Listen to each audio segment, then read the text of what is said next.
Shalom, selamat hari Minggu adik-adik sejenjang anak remaja 2. Kita berjumpa lagi dalam ibadah sekolah minggu kita di saat ini. Materi kita di hari ini tentang remaja, alkohol, dan nafsa. Sebelum kita membaca Alkitab dan ada dalam penyampaian materi di saat ini, mari kita berdoa. Terima kasih Tuhan, kami bersyukur kepadamu dalam ibadah di saat ini. Kita akan kembali lagi membaca firman-Mu ya Tuhan dan mendengarkan materi dalam ibadah sekolah minggu di saat ini. Kiranya Roh Kudus mau senantiasa memberikan kami kekuatan untuk melakukan apa yang difirmankan oleh-Mu di hari ini. Dalam nama Tuhan Yesus kami berdoa, haleluya, amin. Pembacaan Alkitab kita di hari ini terambil dari Amsal 23 ayat 29 sampai 35 dan Galatia 5 ayat 21. Pembacaan yang pertama Amsal 23 ayat 29 sampai 35 yang berbunyi demikian. Siapa mengaduh, siapa mengeluh, siapa bertengkar, siapa berkeluh kesah, siapa mendapat cedera tanpa sebab, siapa merah matanya, yakni mereka yang duduk dengan anggur sampai jauh malam, mereka yang datang mengecap anggur campuran. Jangan melihat kepada anggur, kalau merah menarik warnanya dan mengilau dalam cawan yang mengalir masuk dengan nikmat, tetapi kemudian memagut seperti ular dan menyemburkan bisa seperti beludak. Lalu matamu akan melihat hal-hal yang aneh dan hatimu mengucapkan kata-kata yang kacau. Engkau seperti orang di tengah ombak laut, seperti orang di atas tiang kapal. Engkau akan berkata, orang memukul aku, tetapi aku tidak merasa sakit. Orang memalu aku, tetapi tidak kurasa. Bilakah aku siuman, aku akan mencari anggur lagi. Galatia 5 ayat 21 yang berbunyi demikian. Kedengkian, kemabukan, pesta pora dan sebagainya. Terhadap semuanya itu kuperingatkan kamu, seperti yang telah kubuat dahulu, bahwa barang siapa melakukan hal-hal yang demikian, ia tidak akan mendapat bagian dalam kerajaan Allah. Adik-adik, materi kita di hari ini tentang remaja, alkohol, dan nafsa. Obat dibutuhkan manusia pada waktu sakit. Namun, apa akibatnya jika kita tidak sakit, lalu meminum obat?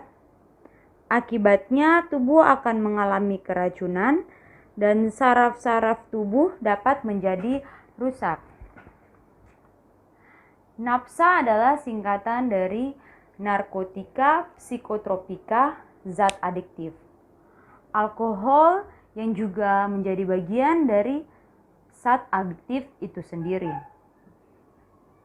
Narkotika yang berasal dari bahasa Inggris, narcotics, berarti obat bius, adalah zat aktif atau obat yang berasal dari tanaman atau bukan tanaman yang bekerja pada sistem saraf pusat sehingga menimbulkan perubahan perasaan dan hilangnya kesadaran. Yang termasuk dalam narkotika adalah putau atau heroin, ganja, dan sebagainya.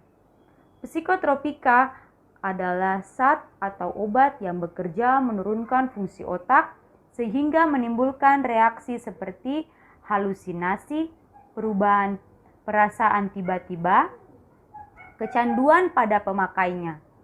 Jenis psikotropika seperti ekstasi, sabu, dan sebagainya.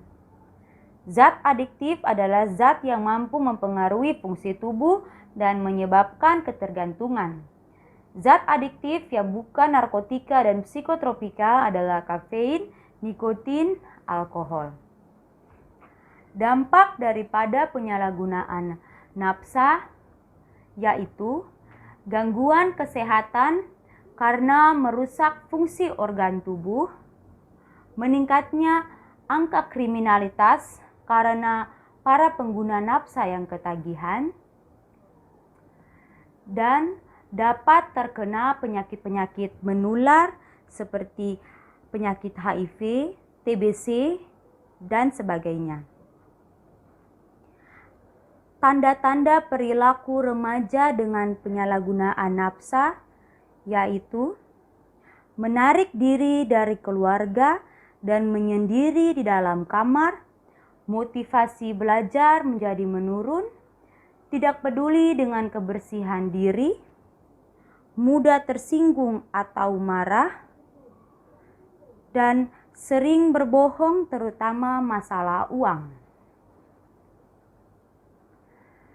Cara pendekatan kepada teman sebaya dalam pencegahan dan penanggulangan terhadap penyalahgunaan nafsa yaitu pertama, kita harus mengetahui penyebab remaja tersebut ada dalam penyalahgunaan nafsa.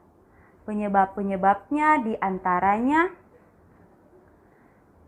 remaja dengan kepribadian mementingkan diri sendiri, menyembunyikan perasaan sedihnya. Kemudian, remaja yang tidak mampu menghadapi masalah karena tidak ada orang yang menjadi teladan. Penyebab ketiga, remaja yang tidak pernah mendapat kasih sayang yang seharusnya diterima. Cara pendekatan yang kedua yaitu pendekatan dialog dan keakraban. Terimalah teman kita sebagaimana adanya. Jika ia terbuka, maka hargai kejujurannya. Libatkan ia dalam kegiatan sekolah minggu dan remaja. Pendekatan ketiga yaitu pendekatan kepada orang tua.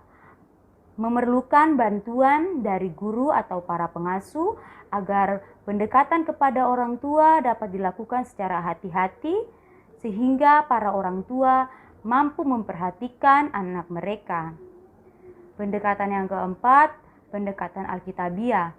Kemampuan manusia terbatas dalam menghadapi masalah. Oleh karena itu, kita harus bergantung kepada Allah yang adalah penolong setia. Apapun bentuk rayuannya, remaja harus mengatakan tidak untuk narkoba. Demikian materi kita di hari ini adik-adik. Sebelum kita mengakhiri ibadah sekolah minggu kita di saat ini, mari kita berdoa. Terima kasih ya Tuhan, kami bersyukur kepadamu. Dalam ibadah di saat ini kami sudah mendengarkan firman-Mu dan mendengarkan materi tentang nafsa dan apa yang harus kita lakukan sebagai anak remaja ya Tuhan.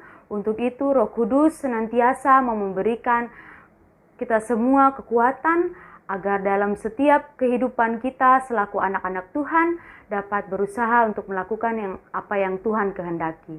Ya Tuhan Yesus, kami mau berdoa untuk semua keluarga kami dimanapun mereka berada. Sebentar kami pun akan berpisah satu dengan yang lainnya dengan teman-teman yang boleh hadir dalam ibadah di saat ini ya Tuhan. Dan kembali bertemu lagi dengan keluarga kami di rumah. Tuhan senantiasa memberkati kami maupun segenap keluarga kami ya Tuhan.